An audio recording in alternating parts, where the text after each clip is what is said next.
It is Thursday, the 19th day of January 2023. Good evening and welcome to Newswatch and Hope TV, where you look and live. Well, many singles hope to one day enter into a relationship that will lead to marriage, but may still be in the waiting. What kind of psychological distress do single persons go through, especially with the pressure from the society to start a family?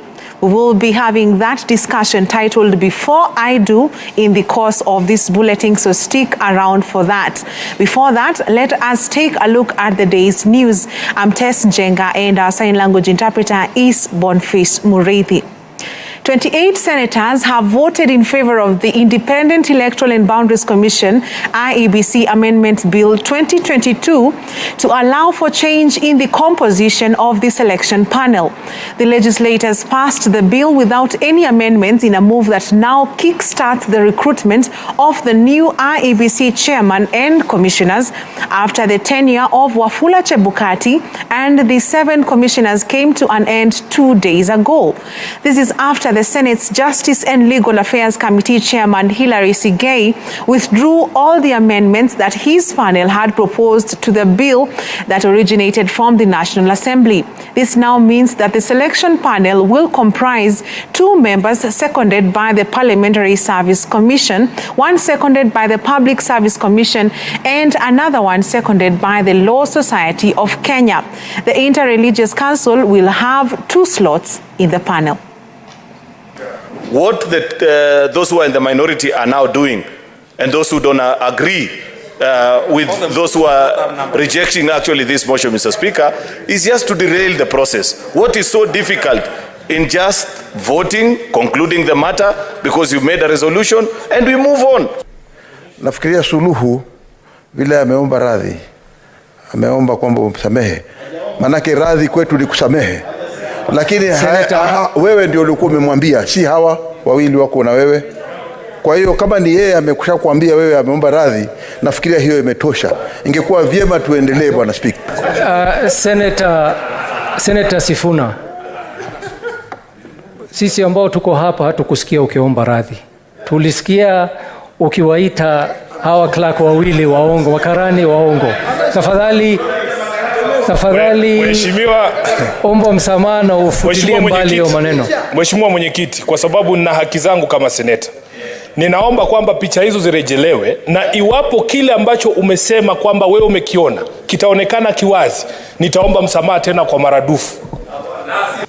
Yes, I propose the question that the Independent Electoral and Boundaries Commission Amendment Bill 2022, National Assembly Bills number 49 of 2022 be now read at that time. Honorable Senators, I want to declare the results for the division. We have 0 abstentions, nays 2, and ayes 28. So the ayes have it. A bill for an act of parliament to amend the Independent Electoral and Boundaries Commission Act and for connected purposes. Honorable Senators, we are done with today's business, and thank you so much for your time and dedication to the duty of this republic. So, Honorable Senators, there being no other business on the under paper, the Senate stands adjourned until Tuesday, 14th February 2023 at 2:30 p.m. Thank you. Meanwhile, William Kisang has been sworn in as the Elgeyo Marakwet senator. This is after the Senate seat fell vacant after then Senator Onesmus Kipchumba Murkomen was appointed to the cabinet by President William Ruto as the Transport Cabinet Secretary. Kisang, who was sworn in during the Senate special sitting, pledged to do his best to deliver to the people of Elgeyo Marakwet County. I, William Kipkemoi Kisang, having been elected a member of the Senate, do swear in the name of the Almighty God that I will bear true faith and allegiance to the people and the Republic of Kenya, that I will obey, respect, uphold, preserve, protect, and defend this Constitution of the Republic of Kenya and that I will faithfully and conscientiously discharge the duties of a member of parliament. So help me God.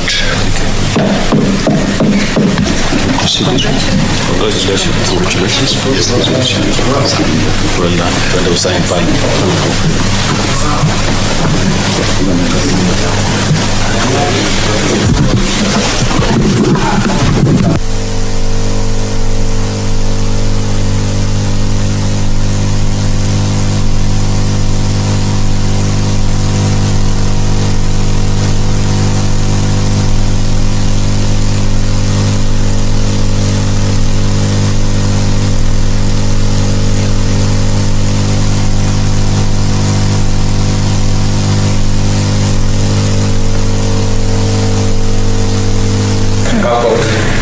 Congratulations, Senator. Thank you. These are improved. The National Government Affirmative Action Fund will be increased by 1 billion shillings to 3 billion in the next financial year. Making the announcement, President William Ruto said the enhancement of the funds will help address the plight of the vulnerable. Speaking when he hosted women representatives drawn from all the 47 counties in State House today, the President explained that the increment also aims to provide an avenue for the promotion of enterprises and value addition initiatives. He challenged the women leaders to be at the center in promoting local manufacturers while acquiring sanitary towels. We understand that money is tight, but we want to assure you that the money that we have as women reps, right, only 16 of us came back. The rest of them, majority are new. We will mentor them, we will guide them, we will make sure that we deliver to the hustler nation because we are affirmative. I've cried to you before about the need to change our regulations, the need to be entrenched into treasury, the need to be pegged as women fund into the national cake. We will enhance the women kitty for NGAF from 2 billion to 3 billion, and that you will also support me and the government in making sure that everybody pays tax. Yeah, Sindio. And we have also agreed that we will avoid any cuts that will affect your delivery of your agenda as women reps, and that I will communicate to the relevant people. And President William Ruto has today presided over the groundbreaking ceremony of the Ruiru Affordable Housing Project in the county of Kiambu, which is set to deliver 1,050 housing units. Speaking during the launch, the head of state said that his government targets to build 50,000 housing units in Kiambu County, adding that all the products that will be required for the construction of the housing project will be procured locally.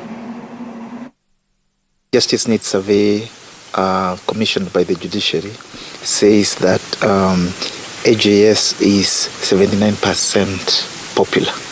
So only 21% of cases are actually resolved in courts and 79% are resolved elsewhere.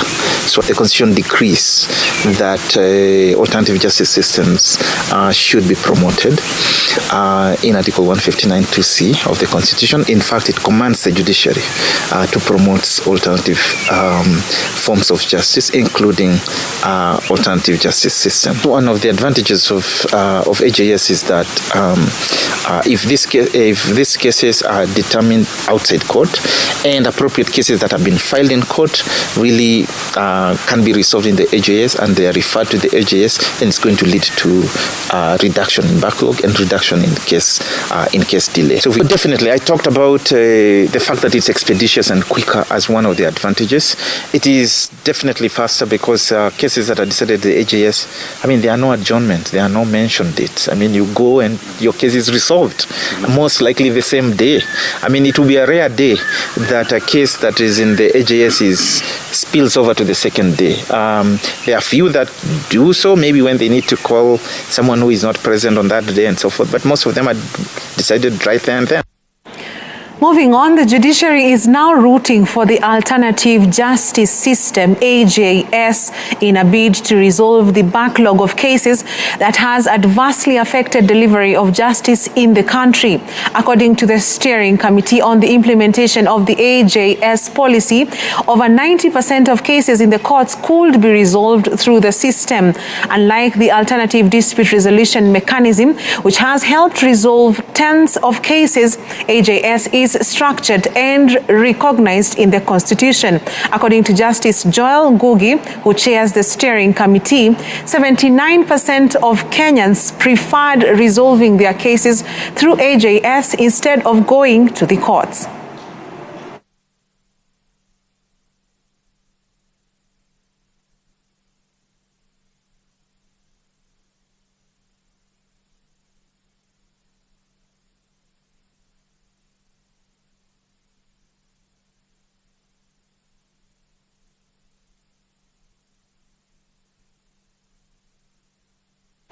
On that note, let us take a short commercial break. We have plenty more news coming up, including that conversation on Before I Do So. Stick around.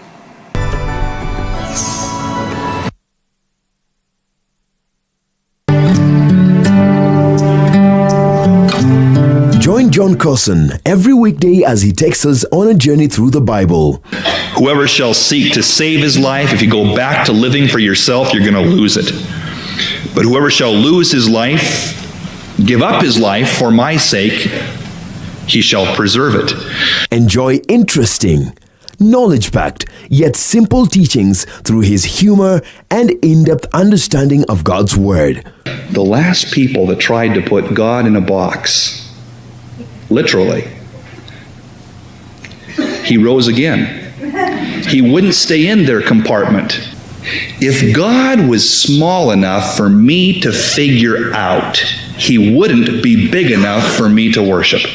Tune in to Hope TV for John Carson every 10 p.m., 4 a.m., and 10 a.m. weekdays on Hope TV, where you look and live.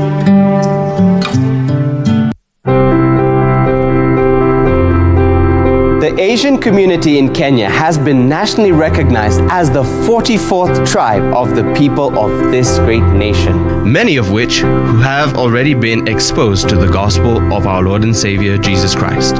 Starting this January, every third Thursday of the month, we bring you Asia Testify, where we will be listening to life-transforming stories of Asian believers who have walked with the Lord. Only here on Hope TV. Look and live.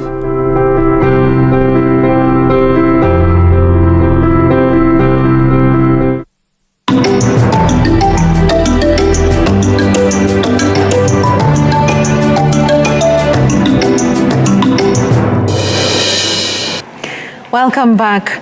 National Gender and Equality Commission NGEC Chairperson Dr. Joyce Mutinda has pledged the Commission's commitment to ensure persons living with disabilities are given their rightful role to come up with strategies to fight corruption. Speaking during a consultative meeting with Murang'a County government officials at the county offices, Dr. Mutinda said persons with disabilities include people who have long-term physical, sensory, mental, or intellectual impairments, which in interaction with various barriers may hinder their full and effective participation in society on an equal basis with others. Mutinda further said that as a commission, they have observed that people living with disabilities are either victims of corruption or the perpetrators of corruption, hence need to be informed of their role in fighting corruption. Children in Murang'a do not have any center. There is no center for children who are in conflict with the law or who have been defiled. So a children's protection center is required in Murang'a, and we have got commitment that since the CIDP of Murang'a has not yet been passed by the county assembly, then this is going to be part and parcel of the programs that Murang'a is going to take up. NGEC offers free services on the following. 1, legislation. All the bills that are at the county assembly all the bills that are in national government, we are supposed to look at them and check inclusiveness. So today what we are headed towards is to ensure that our policies and our development agenda are all inclusive. When we want to employ people, we are including youths, we are including women, we are including PWDs. When we have set aside tenders for development, we are including our PWDs, we are including the youth and women. So this is part of the conversation that we are beginning in Murang'a.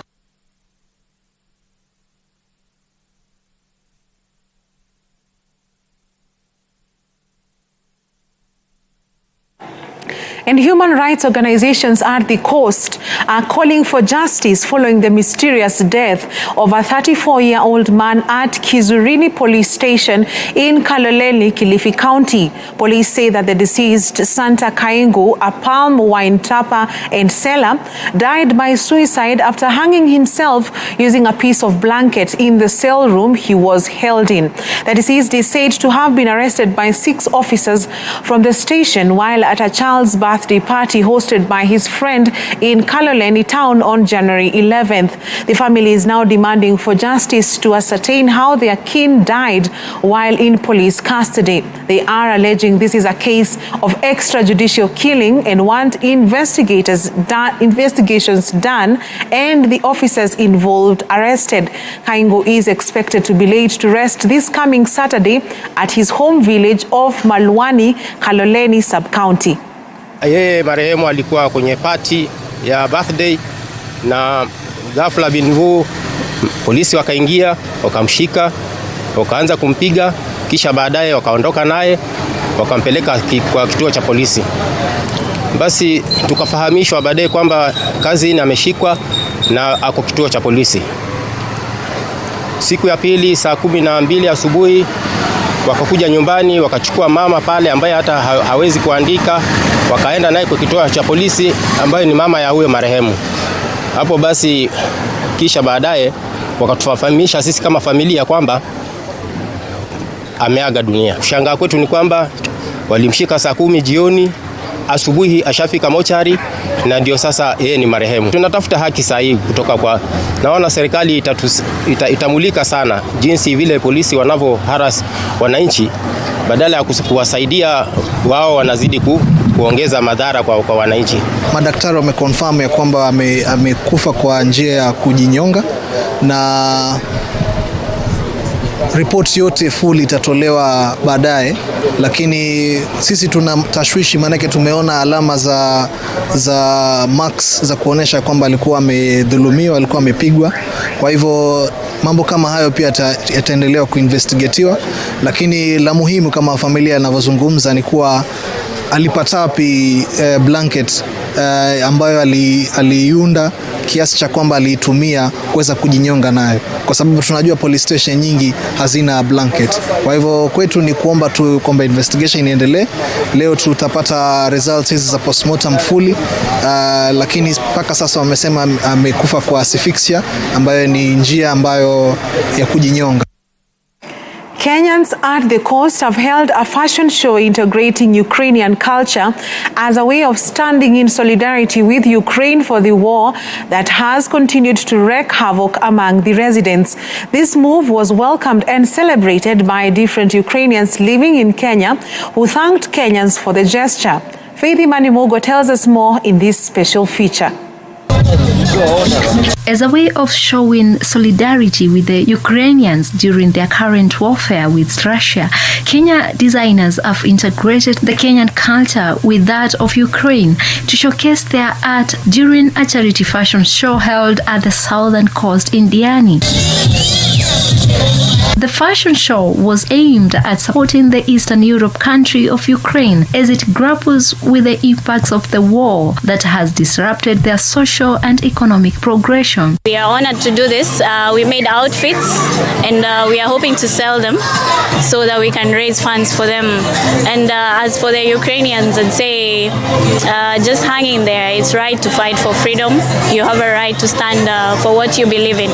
Kenya has also been affected by the Russian-Ukraine war, as it has for some time now not been receiving tourists from Ukraine since the start of the war in February 2022. I am so pleasant to do a statement that south coast of Kenya, especially Diani, is so packed these holidays. But unfortunately, without Ukrainian tourists, because in Ukraine we have a war against Russia. But I appreciate all Kenyan and international tourists who attended this charity fashion show, this event to support Ukraine. We called it Stand with Ukraine. I believe that the collection designers will show in their dresses and suits figuratively our wishes to win, our stand for the freedom, but not to be colonized back by Russia. The charity fashion show, previously held in Mombasa County, also came a long way to showcase the rich Kenyan culture and the new trends in fashion through a wardrobe of different designers. So nikakuja na designs ambazo tumekuwa tukiwakia over 3 months so that we can do this particular show in solidarity with the Ukrainians as well. Na tunajua pia Ukrainians wako na uhusiano wa karibu sana na Kenya. Wakati tulikuwa na janga la njaa, walitusaidia sana, walituma msaada ya chakula huku. So hivyo nikaona ni muhimu, it's just right tufanye kitu kusimama nao in solidarity for what they are going through. Yes, na pia tuseme pia kuileta hapa Diani, tuna promote mavijana wa hapa, pia wana get ku experience kwa runway. Si lazima uonange tu runway huko New York nini, pia wanakaa hapa, tuna promote wale vijana wa hapa Diani na hapa Kenya. The models donned Ukrainian flag colors to show solidarity with the country, even as Russia has been a great bilateral friend to Kenya. We have 3 designers, Kenyans from Nanyuki, from Diani, and 1 student. So we will support Ukraine as much as we can. Representatives from the Ukrainian embassy expressed their gratitude by the fashion show event, despite Kenya missing out on tourists from their country during the December festivals. Following restricted movement out of the country, they were optimistic that a truce will be brokered, bringing harmony in this new year. Our people can't traveling, we are fighting, but we are hoping and we are praying that very soon, I believe in 2023, the victory will come, we will defeat our territory, and again we will continue working on strengthening the ties in all fields, including tourism, which is extremely important for both Kenya and Ukraine. Thank you. Faith Imani Mugo for Hope TV Newswatch. Thank you, Faith Imani Mugo, for that report. Now, had everything gone as per the script, Tabitha Wanja, a young woman from Gimari village in Embu East sub-county, would not be alive today. This is after her estranged husband allegedly set on fire the wrong house, killing all 7 occupants late last year. The assailant, Boaz Wanjala Iyati, who was Wanja's former husband, struck on the night of October 2nd, 2022, but missed the target and torched the wrong house. The suspect, who was arrested 2 weeks ago in Ebuchangu village in Kakamega County, is being remanded at Embu Main Prison, awaiting conclusion of investigations before being formally charged with murder.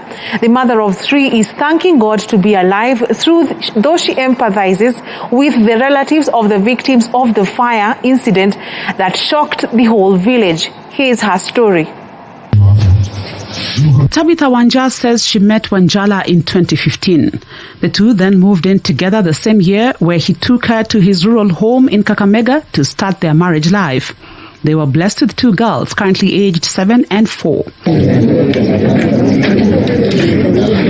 However, a few years down the line, the marriage was on the rocks after Wanjala started beating her over what she says was to cover up his infidelity.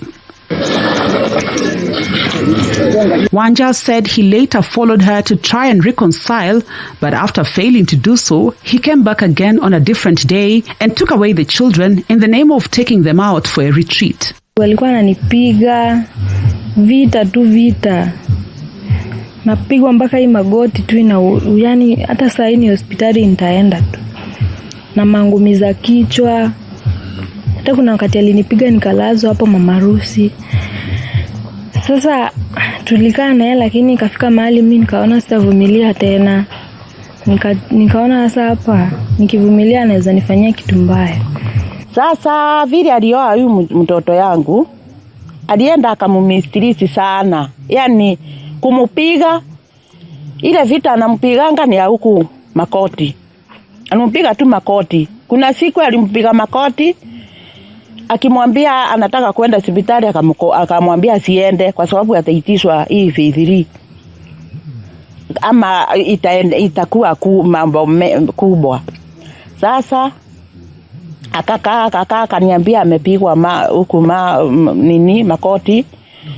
Sasa nikamuuliza utakunja nikutumie fare, nikamtumia fare hawezi kuja kwa sababu hao wanakataa. She says that a day prior to the arson incident, Wanjala had texted her, threatening to burn her alive together with her mother. Wanjala would later send a message to Wanja's phone, which she replied. He was apparently shocked to learn that Wanja did not die in the fire. Tukiwa tu hapa nyumbani after kurudi kutoka police station, akatuma message akaniuliza, kumbe hujachomeka wewe shetani. Nikashtuka sana. Wanja says she reported the matter at the Runyanjas police station upon realizing that she was the target of the arson attack. She, however, says life changed from that day as she has been shunned by neighbors who view her as the cause of the tragedy by virtue to her being married to the suspect. Sasa isemekane Boaz ameshikwa na alikuwa anafuata bibi yake huku Embu, huku Runyanjas. Sasa unajua watu walianza kusema ni mimi. Sasa yani imekuwa yani majirani hata yani hawako na mimi tena yani. Nikitembea naona tu yani niko kama kutengwa tu. Wanja and her mother Ruth Muthoni have called on the government to help them get back the two daughters, saying they fear for their safety. Sasa mimi naweza penda serikali nisaidie kuwarudisha hapa nyumbani na inisaidie pia kama ni kuwasomesha juu ni watoto werefu na sasa mimi mwenyewe peke yangu baba ndo ameshikwa. Itabidi mimi ndo baba ndo mama. Na mimi sina uwezo. Wangu hawezi enda hata kifarua kwa sababu Makoti yake inamuuma, hata hawezi toka hapa Kichiche aende Runyenje na miguu kwa sababu ya vile miguu ilifura. Hiyo Makoti alipigwa inamletea shinda hapa mpaka huku. Hii hapa hivi. Kwa sababu ushungu unatoka kwa Makoti. Sasa tunaomba serikali waweze kunisaidia. The suspect has been arraigned in court twice, with the prosecution pleading for more time to complete the probe and to arrest more suspects linked to the heinous act. He will be brought back to court on the 27th of this month for mention of the case, even as his former wife says she is ready to be a key witness in the case in order to ensure justice is done to the affected family. For Hope TV Newswatch, I'm Melissa Odor. Well, now let's get to that discussion on Before I Do. We know that there are many singles in the waiting season who want to get married, but there are some things that people need to take into consideration before or even when in relationships. And joining us in studio this night is Emma Mushoki, who is a clinical psychologist who is going to help us unpack some of the red flags we need to look at. Welcome, Emma. Thank you so much for having me. Thank you for making time for us. Well, we know that there are many mental health issues that singles are going through, and at the same time they do want to get married.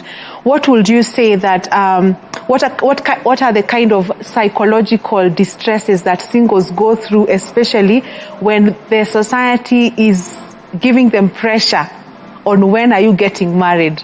We've just come from the December holiday. Mm-hmm. And there are a lot of people who have been asked, so where is the person?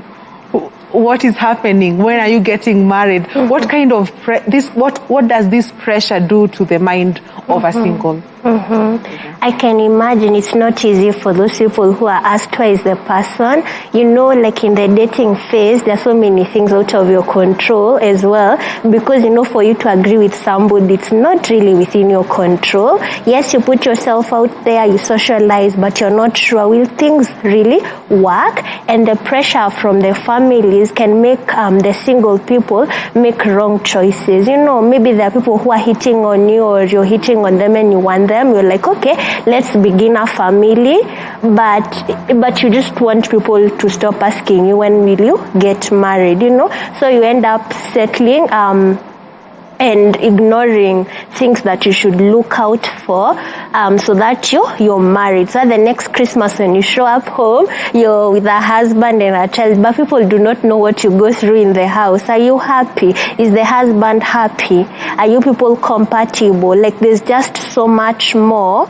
Yes, and are the children born in the family, are they going to say, by the relationship my mother and father have, it's a very good one, or will it teach them to persevere in abusive relationships, you know? So it's something the society is pressuring the people, but it can have a negative effect on their mental health. So now for the singles, as they wait, how can they take care of their mental health? First, they need to have boundaries, even with their parents, to say, you know, Mom, I'm not comfortable with this kind of conversations, you know, or even, you know, like, just like excusing themselves from such kind of conversations. That is one thing. And they need to communicate clearly what they are comfortable with and what they are not comfortable with. Yes, and to also be patient, to take it a day at a time, without giving themselves pressure. I have to meet the person. Yeah. Okay, so there are some concepts that have come up in relationships when people are dating, and it looks like abuse, but sometimes we do not know how to define abuse. Please help us understand, how can we identify abuse once you have started a relationship with someone? Maybe you can tell us what kinds of abuse are there and how to identify them. Yes, it is very important to learn, you know, this is abuse and should not be tolerated, and the person is abusive and they need help from a mental health profession. First is financial abuse, somebody wanting to control your monies. Probably you're just dating and somebody wants, you know, where did you spend your money? What did you do with it? You know, and you've not even gotten to that point of being accountable to one another, because it's not a marriage. There's physical abuse, where somebody slaps you, they hit you, you know, and before even we get to physical abuse, there's so many other forms of abuse that have happened before you even get there, that you've just been staying in the relationship, but it is clearly it's not working. There's emotional abuse, somebody telling you things like you're useless, you know, and that affects how you think about yourself. You know, when you go out there and you're thinking you're useless, probably you won't try new things because of that voice, and that's because of that voice from the person who you have an intimate relationship with. And then, yeah, we can talk of those ones. Maybe like the story that just preceded this conversation, the lady was being beaten up. What are some of the red flags that sometimes as singles or people ignore before marriage or before making a commitment, that you think people need to look out for, the red flags?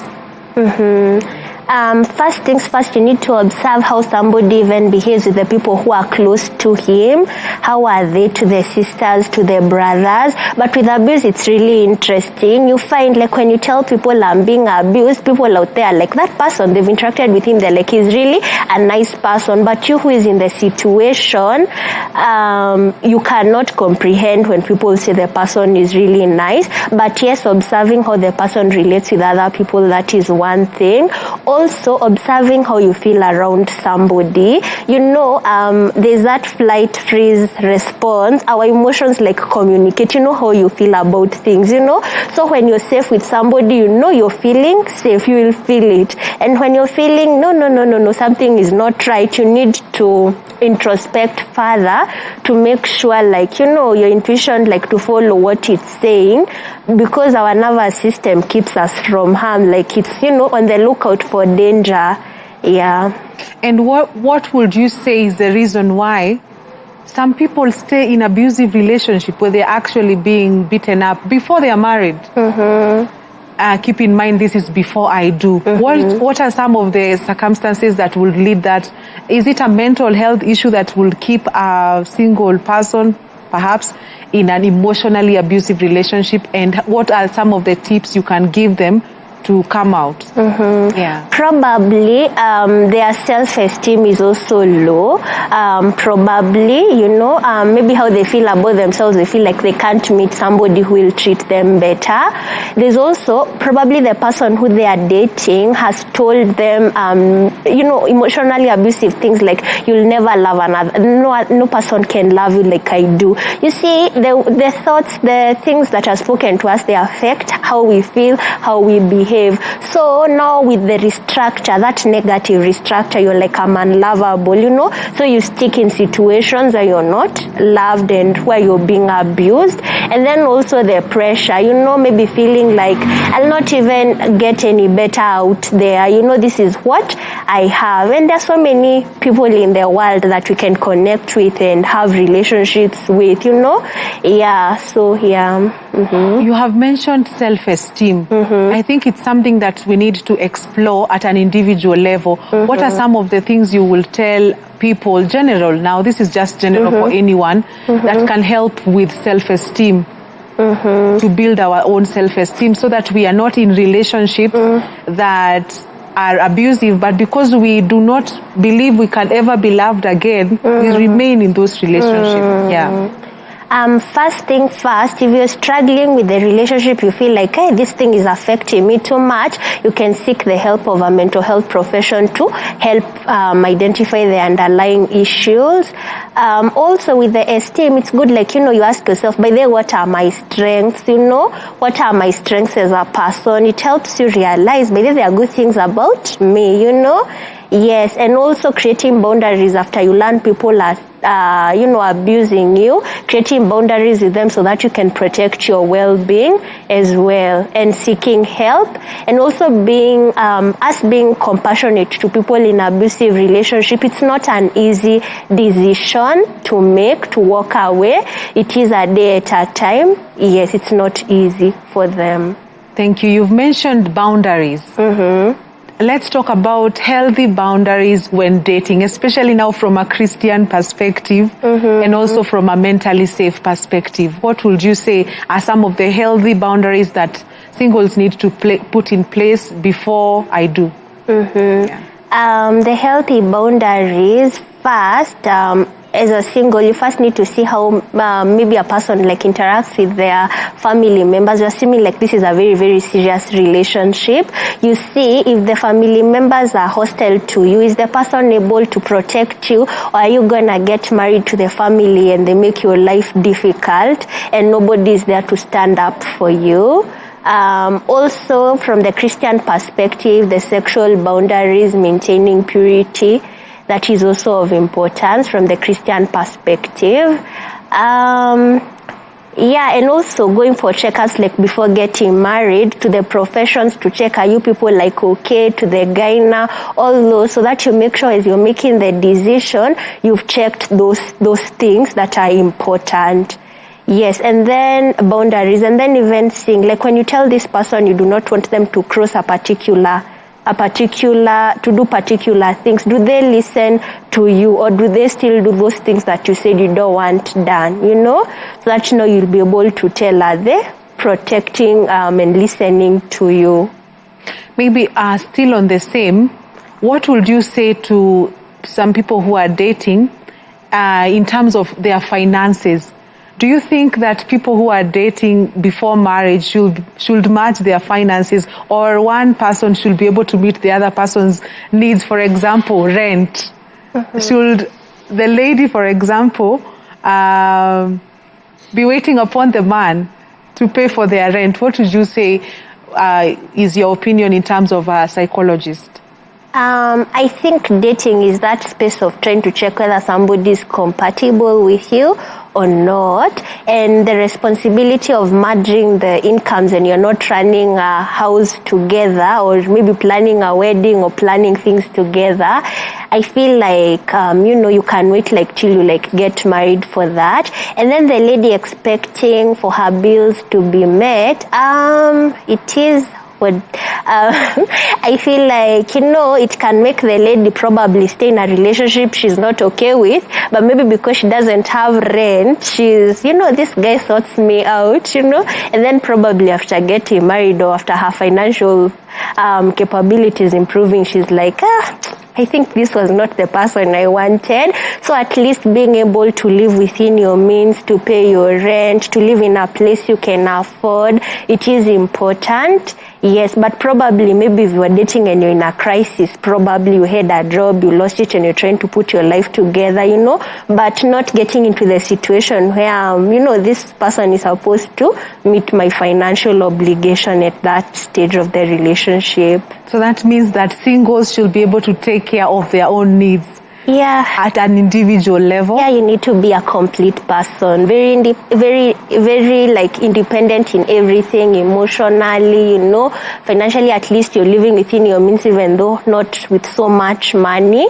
You're able to manage your income and to, to create something for yourself. Yes, so that.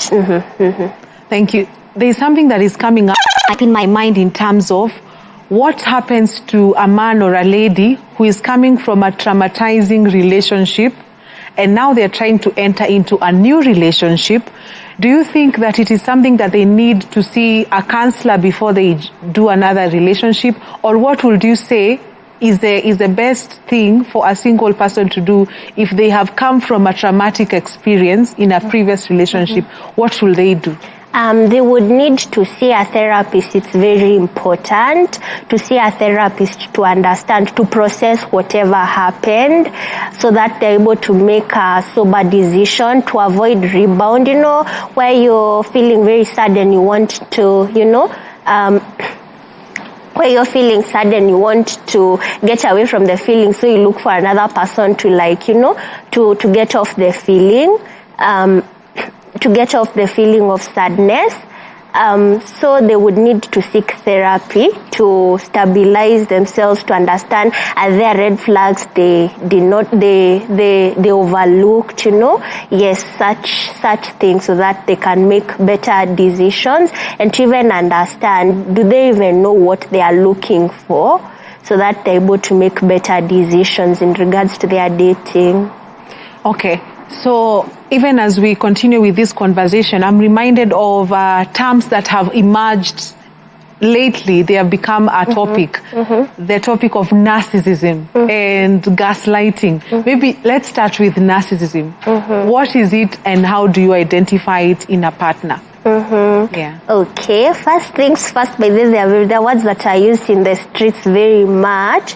Narcissism, there's something called narcissistic personality disorder, an actual mental health disorder, and you need to meet a criteria of particular number of symptoms so that people can say you're narcissistic, So sometimes in the streets it may be used wrongly, wrongly. Probably somebody has other issues, they are not narcissistic, but they are named, he was a narcissist, she's a narcissist, But narcissism, basically, they are people who lack empathy. They lack empathy, like they do not care about other people's feelings, they disregard their feelings, so they do not care how their behavior, their actions affects the people. Also, they have a sense of entitlement. They feel like, other people are inferior and them they are superior. And that outlook can be quite hard, like being in a relationship with somebody who feels like they are, on top of the world and they are very superior. Yeah, and then they may be manipulative, gaslighting. When you talk of gaslighting, it is somebody who makes you doubt your reality. Somebody who makes you feel like you're crazy. Maybe you saw like a message in your boyfriend or girlfriend's phone from somebody, a romantic message, and then when you ask about it, they deny there was no text sent. And you saw. So you see, living with such a person over time will make you second guess yourself a lot, yeah. So what are some of these signs of a narcissist that someone needs to look out for? Yeah. Okay. People who look, they have an inflated sense of, an inflated ego. It means like they feel like they are very important, they are very different from the other people. They do not care about the other people, their feelings, how the other people, they disregard their feelings. They lack empathy. They gaslight, that one, making people doubt their reality. They manipulate people. Yeah. So what do healthy relationship dynamics look like so that someone can be able to check and say, I'm in a healthy relationship that can move forward? Yeah. First thing, conflicts are resolved, and I will emphasize conflicts are very okay, but how we resolve them, because two people do not think in the same way. Conflict should not be looked as, we should never quarrel. People should quarrel, but how you handle the quarreling, the issues is what is of importance. There's that. There's also somebody who is emotionally available for you, somebody who can listen and, query like how you're feeling, and you can also do the same for them. Where there is reciprocity, or not one person is chasing, the other one is running away, where your feelings are validated and they're accepted by the other person. And then we can also talk of a healthy relationship. We can talk of somebody who has individuated, like they do not rely on the opinions of other people, like like maybe people who are married, but the mother-in-law has to say where the baby should go to school. Somebody at least who has a say, they have a say. This is what I want for the family, and you can have the discussions. It's not about the other people, what they are saying, like they are ready to build a family.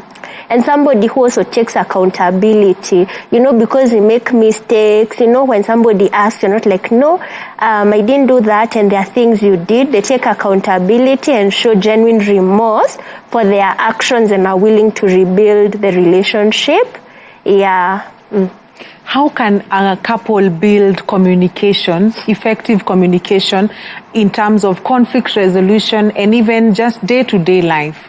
First, they need to be comfortable to have hard conversations. Conflicts, they're things that evoke not very happy sort of emotions, anger, a lot of anger and other emotions on that side. So they need to be comfortable to have hard conversations. Also, they need to use I statements. You don't call somebody a dog, or you're like, I felt disrespected when you did this and this, and you talk about the specific issue, not waiting for things to build up and then you're talking about so many things that go. Yeah, and then, Even as we almost come to a conclusion, I think there are some realities or some expectations that singles usually have. Like, I'm surprised to hear that conflict is normal in a couple. So what are some of those false expectations that people have in relationships, and what are some of the realistic relationship goals that we can have? Yeah. Okay, first things first, as we talked about the Christian perspective, we talked about waiting for sex before marriage. So probably they're hoping when we get married, we are going to have a child immediately, which is not necessarily the case. There are issues with fertility for some people. So being open-minded and learning those things, even bad things, like anybody can, and bad things can happen to anyone. They are not for, specific people. So being open-minded and learning, a child probably, you may find you are in the category of probably waiting a little while or not, So learning, even you and your partner, you're a complete family first. That is one thing. And also, as you talked about conflicts being the reality, like, yes, the conflicts are normal and people need to embrace them and be willing to, to talk about issues as they crop up in the relationship. Yeah.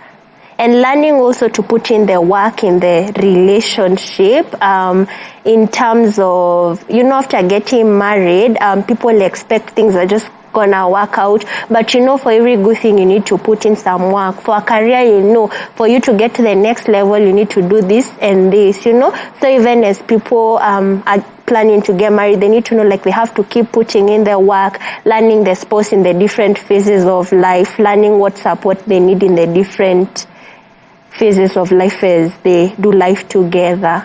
Well, I see time has really been spent, so we just want to conclude, but just give us your parting shot in terms of what would you advise as we conclude before somebody says I do.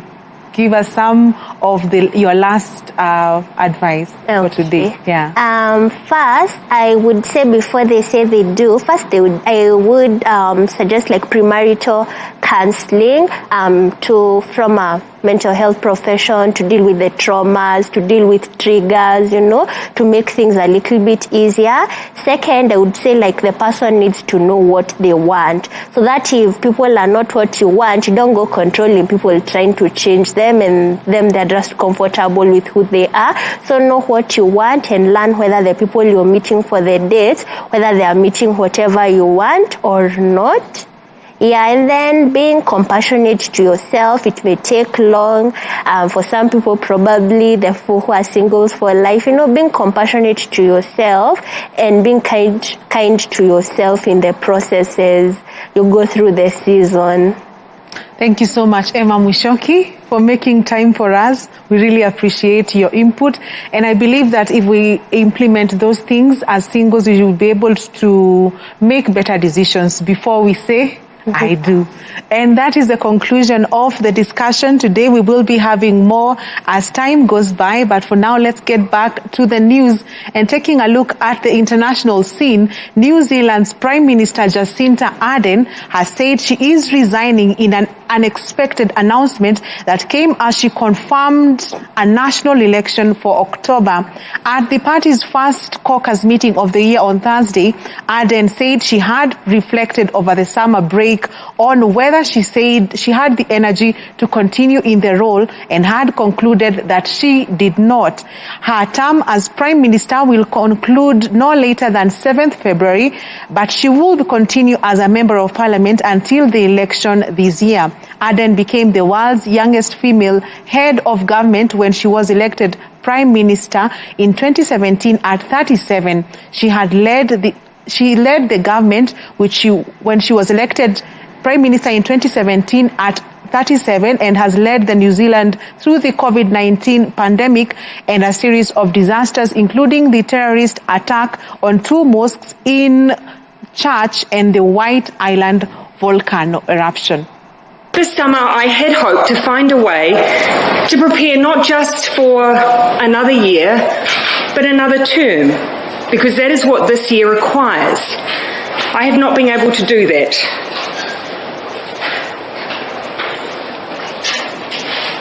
And so today I'm announcing that I will not be seeking re-election, and that my term as Prime Minister will conclude no later than the 7th of February. This has been the most fulfilling 5.5 years of my life, but it has also had its challenges. Amongst an agenda focused on housing, child poverty and climate change, we encountered a major biosecurity incursion, a domestic terror event, a major natural disaster, a global pandemic, and an economic crisis. The decisions that have had to be made have been continual and they have been weighty. But I'm not leaving because it was hard. Had that been the case, I probably would have departed 2 months into the job. I am leaving because with such a privileged role comes responsibility. The responsibility to know when you are the right person to lead and also when you are not. I know what this job takes, and I know that I no longer have enough in the tank to do it justice. It's that simple. But I absolutely believe and know there are others around me who do. We've achieved a huge amount in the last 5 years, and I'm so proud of that.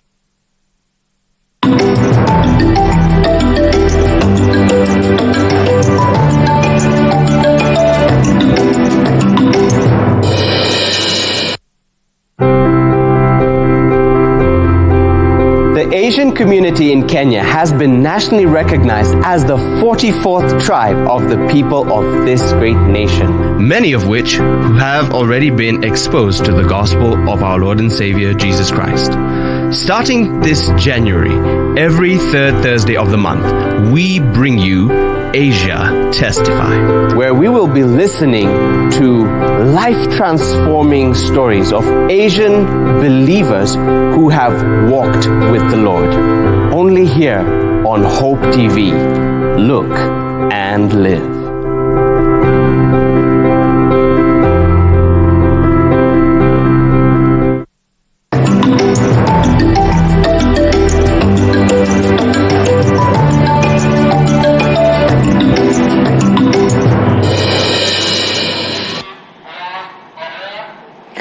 Welcome back, and it's in business. Business activities at Kilgoris Town in Narok County were today paralyzed as traders demonstrated over poor service delivery. The traders petitioned the county government to enhance services, citing unsanitary conditions, low remuneration, and harassment by tax collectors.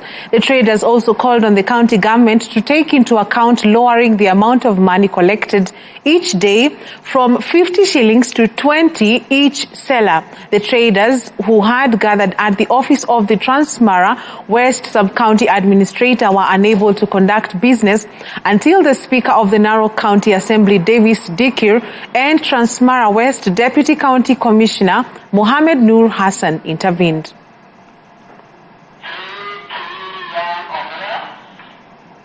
Now in sports, reigning African club champions KCB women's volleyball team has unveiled 4 new players as it prepares for the Kenya Volleyball Federation League playoffs this weekend.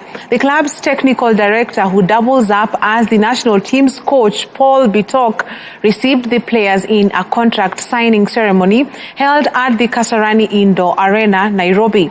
The new signings include Faith Cherotich, Elizabeth Mariana, Pauline Chemutai, and are joining the Japheth Munala-led side from Kwanzanze Secondary School. The 4th player outside Hitler, Juliana Namutia, was snapped from the KDF ladies volleyball team. The team will kick-start its playoffs campaign against Detectives DCI on Friday afternoon before facing Kenya Prisons on Saturday and finally Kenya Pipeline on Sunday. We are so delighted to join KCB Club for us, as we know that KCB have been the African champions. This is the club that everyone wants to go in. This club has actually the many and best professional players, most like Sharon Chepchumba, who is playing outside right now, and others who are here training with us.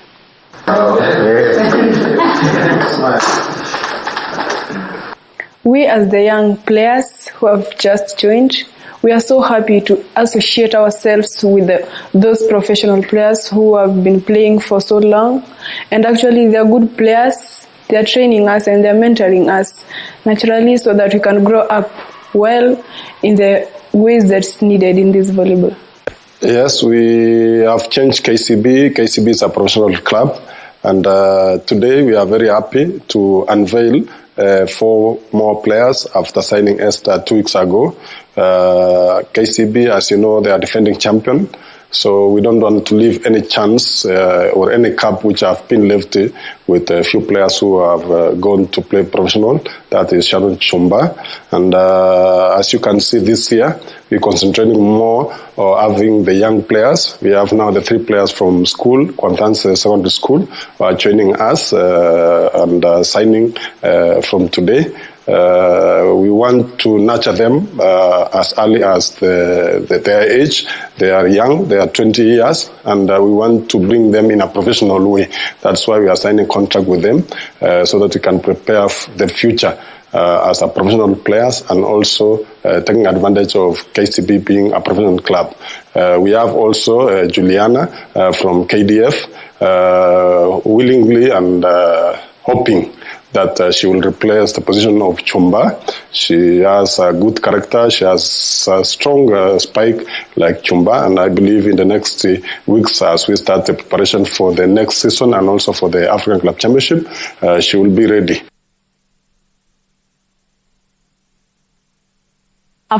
Was enough to seal a 4th consecutive win for KCB. KCB created numerous chances in the first half, with forwards Kennedy Owino and Francis Kahiro coming close, but both could not find the back of the net. The second half was full of action, with both teams attacking, but the highlight of the match was Francis Kahiro's clear opportunity in the 57th minute after neat work done by winger James Mazembe. The Bankers are currently joint league leaders alongside Nzoia Sugar with 21 points after match day 10. Poa, tunashukuru sana. At least team imegenia confidence, imerudi, hiyo ndio kitu ya maana. So team sahi I think iko ready. Tunaendelea, tunaomba Mwenyezi Mungu azidi kutupea more wins as we go on. Ni ati hiyo chance tulipata ya kwanza tuliweza kuconvert, na ndio imetushindia game. Hiyo ndio kitu ya maana. Game inakuaga pia hivyo, unaweza pata chance zikoze kuingiana vile mmepanga, but hiyo chance ya kwanza important ndio tulifunga, ndio ilitubeba, at least tuka defend kama team na tumeend up kuinio 1-0. Hakuna kitu different tumefanya, ni tumetake in zile instruction tumekuwa tukipewa na coach, na at least naona hiyo confidence ya team imerudi. Ndio kitu hiyo, ndio kitu important sana, na ndio kitu inabeba team. Alafu pia sisi wenyewe tumeamua kama team tunabebana going forward. So far we played 4 matches. It's not easy. It's not easy considering the timings and the spacing of the games. So it's a big thanks to the boys for really worked hard. I know it's tough. They're pushing on and managing to get the points. I think for us, we always prepare the same way. We always prepare to win. So these won't be any different, but for now we just have to rest and have to recover, and we see what we're going to be doing tomorrow. And that is all we had for you on Newswatch tonight. On behalf of the whole team that has made this bulletin a success, thank you for watching. I'm Tess Njenga, and our sign language interpreter is Boniface Mureithi. See you next time. For now, have a good night and be blessed.